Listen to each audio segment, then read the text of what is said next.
E a gente já está no último bloco do programa Eclésia dessa noite.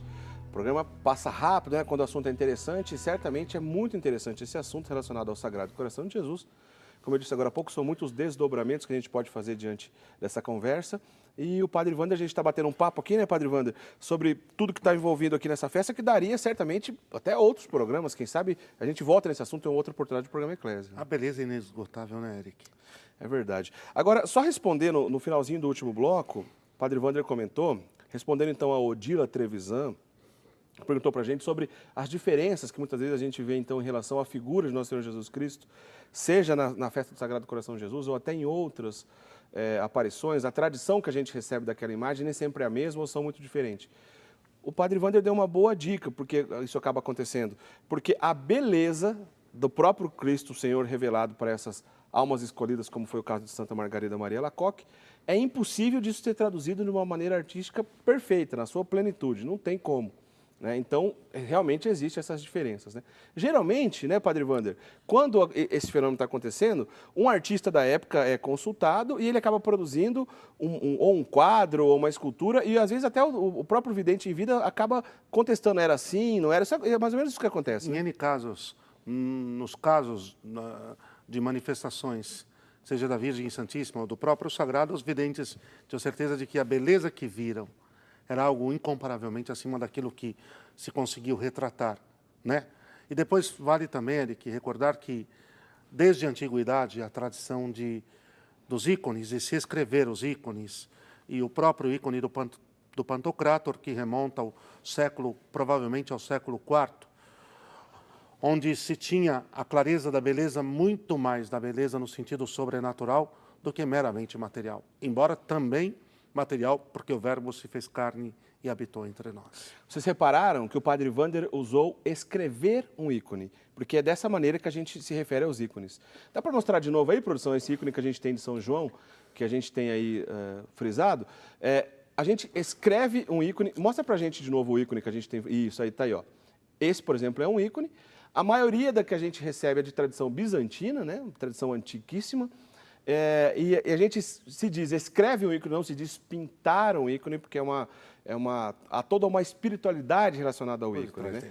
Há orações durante a produção, e depois é levada, o antigo costume era levado ao bispo, que dizia, inclusive, vamos crismar o ícone, vamos ungir aquele ícone, e daí, da tradição para as esculturas, foi um pulo, né? Foi um pulo, e certamente chegou isso até hoje, e como nós já bem falamos no programa de hoje, não tem nada a ver com o culto de adoração que nós prestamos a Deus. Né? Esse não tem, não vamos repetir tudo de novo, senão a gente vai ficar sempre nesse tema aqui, mas de uma vez por todas, você, nosso amigo telespectador, eu acho que hoje, mais uma vez... Não adoramos imagens. Não adoramos imagens, deu para entender, ficou bem claro. Né? Está claro.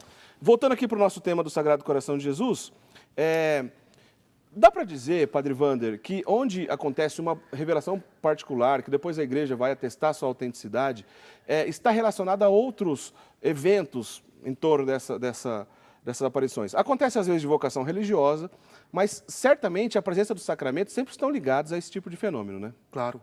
Olha, a primeira certeza que nós temos é que se a vida de fé, a vida de igreja, a vida de sacramentos, a vida em comunidade está florescendo a partir de um evento particular, de uma revelação particular, Eric. Talvez essa seja a primeira constatação, esse seja o primeiro indicativo de que aquilo é coisa séria. Se aproxima do que a igreja sempre ensinou. Então, está fomentando a fé, está fomentando as conversões, está fomentando uma vida eclesial, começa a ser intimista, começa a ser particular demais, começa a afastar, começa a criar um certo puritanismo, pode correr disso. Agora, se enraiza na vida eclesial, se leva realmente a uma conversão que produz o desejo de servir e de amar e servir o seu próximo e assim por diante. E o primeiro dado está levando para a vida sacramental? A pergunta é, está levando a se confessar, a comungar, a receber Jesus na Santíssima Eucaristia? A 12ª promessa fala de comunhão, de receber o Santíssimo em atitude interior de desagravo e reparação. Não é de nenhum sentimento, não é de nenhuma impressão, são coisas entende, Eric? Concretas, práticas, visíveis, né? Visíveis, ligadas ao culto de ontem, hoje e sempre que se presta na igreja. A Santa Missa e depois, muito bem, que seja o Rosário. Bom, não vai fugir. E uma outra coisa que para nós também aqui é essencial. Vai se acompanhando tudo isso, a evolução, o amadurecimento e num determinado momento, mais do que nunca, a resposta final que é dada é em cima disso. Reafirmou a fé, pode ficar sereno. Pôs em dúvida alguma coisa em relação ao que a fé ensina, Eric? Foge disso. Legal. E a gente pode dizer, a gente pode perceber, isso é fácil de identificar, relacionado à espiritualidade do Sagrado Coração de Jesus, nasceram muitas ordens religiosas, né? Claro. A gente percebe isso baseado nessa espiritualidade que estão de pé até hoje. Boa. Olha, sempre que um movimento espiritual jorra do coração de Deus, sempre que ele é autêntico, sempre que ele é verdadeiro, acontece um grande florescimento espiritual, uma odisseia de conversões, de anúncio do evangelho, de nascimento de novas formas de vida eclesial e assim por diante. E, como consequência, uma odisseia missionária e apostólica. Se existe vida espiritual, existe vida missionária, existe vida apostólica. Ninguém é santo para si mesmo, Eric. E aquilo que de graça recebemos, Jesus não ensinou isso? De graça recebestes, de graça deveis dar.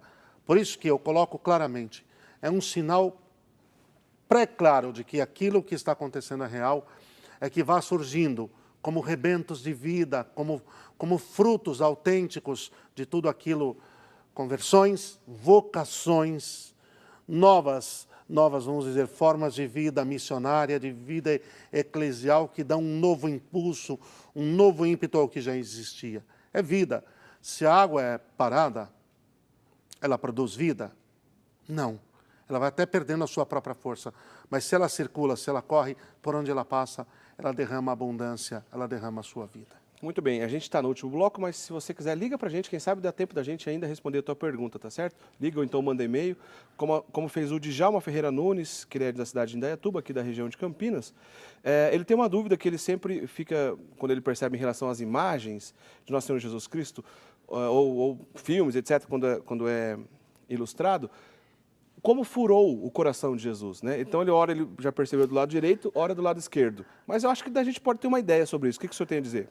Olha, Eric, é que muitos artistas, nesse sentido, talvez com uma intenção ou porque se descuidaram de tentar mostrar isso bem, mas muito bem. A anatomia, não precisa ser cardiologista, mas nos ensina que o coração humano está numa região chamada mediastino, do centro saindo para a esquerda do peito da pessoa. Cristo é verdadeiro Deus e verdadeiro homem, perfeitíssimo homem na sua anatomia. Portanto, tinha um coração como o nosso, no local do nosso. Quer dizer que o seu coração estava ali no mediastino, do centro saindo para o lado esquerdo. Vamos fazer aqui só uma paráfrase. O ângulo no qual o soldado traspassou o seu coração, o seu peito, aí não vamos chegar a tanto, porque aí vamos cair no minimalismo, não? É verdade. Foi de baixo para cima, ok, mas não vai sair disso.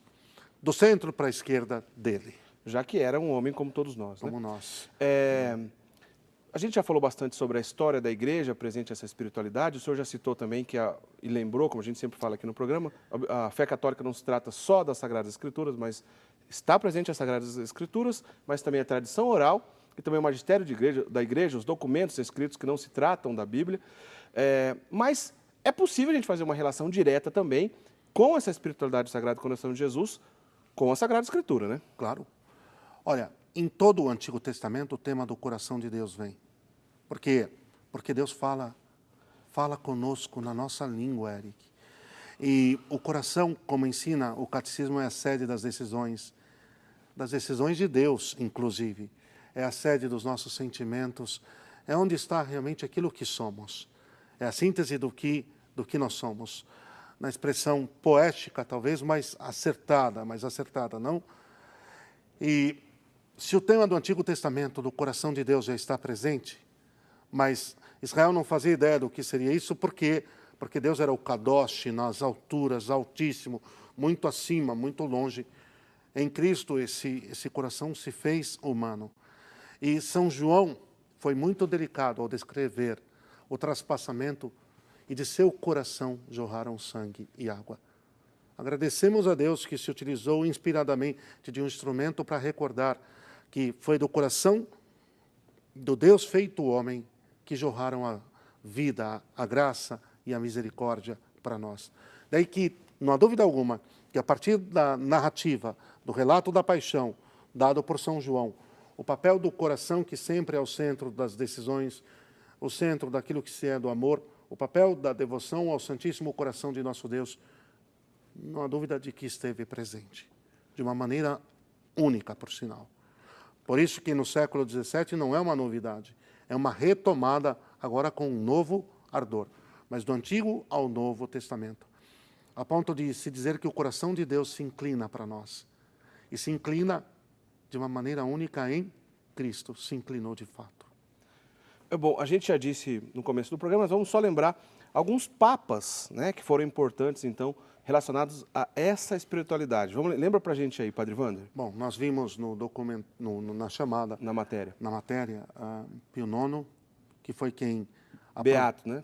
Pio IX, o Beato, ótimo, que o bem-aventurado Pio IX, que foi quem elevou a festa a nível universal, tirou do local onde, portanto, tinha acontecido e elevou como aconteceu no próprio caso de Corpus Christi. Isso aconteceu, esse trabalho do Pio IX, em 1856. 1856. A partir daí, a igreja do mundo inteiro passou a celebrar. Passa a celebrar a festa do Sagrado Coração de Jesus.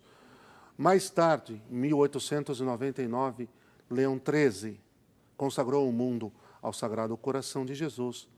Leão XIII que foi um papa extraordinário, hein? Verdade. Depois, Pio XI, 1928, Eric? 1928. Pio XI eleva a festa do Sagrado Coração de Jesus à dignidade maior da liturgia, a dignidade de solenidade, não há um grau mais alto.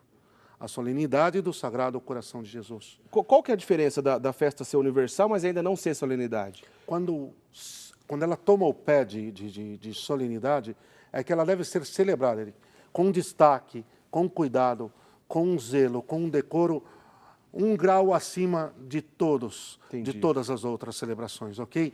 Ela tem a primazia, ela tem um grau realmente de importância, de destaque único, embora que ainda assim pode ser solenidade e não ser preceito, não confundamos, isso aqui é uma outra realidade. Certo.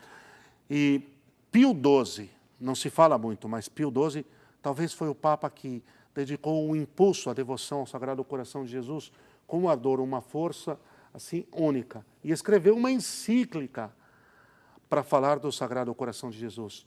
Deixou todo um ensinamento sobre a devoção como ao Sagrado Coração de Jesus como remédio para todas as almas. Escreveu uma encíclica chamada Aurietis Aquas, que seria vinde as águas, um verdadeiro convite, remontando a Isaías, na imagem dos servos que se aproximam da torrente, a virmos ao coração de Deus e ali bebermos da sua misericórdia, do seu amor. Bom, além desses papas que o senhor comentou, alguns santos também tiveram devoção especial ao Sagrado Coração de Jesus, né? Bom, eu acredito que, sem exagerar, se formos ser muito práticos, todos os santos centraram a sua meditação no mistério do Filho de Deus. Então teriam de ter devoção. Talvez a minha pergunta ficou um pouco pobre. Mas para a gente dizer assim, eu entendi o que o senhor disse. Mas após a instituição da festa, alguns santos tiveram destaque a essa espiritualidade, vamos dizer assim, que não é nova, mas que estava de uma maneira repaginada a partir de Santa Margarida Maria Alacoque? A partir da própria Santa Margarida Maria Alacoque, São João Bosco tinha uma grande devoção ao Sacratíssimo Coração de Jesus, o grande São João Bosco. Nós podemos pensar também, a própria Santa Teresa de Lisieux tinha uma grande devoção ao Sagrado Coração de Jesus, uma devoção pré-clara, inúmeros santos. Eu estou citando 2 ou 3 casos, mas quando nós pegamos a geografia mais recente, a vida dos santos, todos eles têm no Sagrado Coração de Jesus a sua força. O próprio São Maximiliano Maria Kolbe tinha uma grande devoção ao Sagrado Coração de Jesus. Só para nós situarmos... São Maximiliano é aquele que deu a vida no campo de Auschwitz, né? E o Padre Pio, São Pio de Pietrelcina. Padre Pio, claro. Devotíssimo do Sagrado Coração de Jesus. Eu vou contar um episódio, porque quando, certa ocasião, ele está diante de uma possessa, Certo. Ele realizou o exorcismo apenas com essa invocação. Em nome do Sacratíssimo Coração de Jesus, deixa, em nome, pela virtude do Sacratíssimo Coração de Jesus, deixa essa alma. Ponto final. Agora me diga, confiava ou não no Santíssimo Coração de Jesus? São Pio, mas era um crime. Não nos faltam exemplos, né? Agora, o senhor citou São João Bosco. Será que essa devoção que ele tinha ao Sagrado Coração de Jesus era baseada num santo que ele também era devoto, que era São Francisco de Sales, aliás? Muito. Da onde vem o nome dos salesianos, da ordem que ele fundou? Também tem que pensar o seguinte, é que correlatamente são quase que contemporâneos. São Francisco de Sales foi o santo da misericórdia de Deus por excelência. Quer dizer que teve uma compreensão da misericórdia de Deus num nível altíssimo.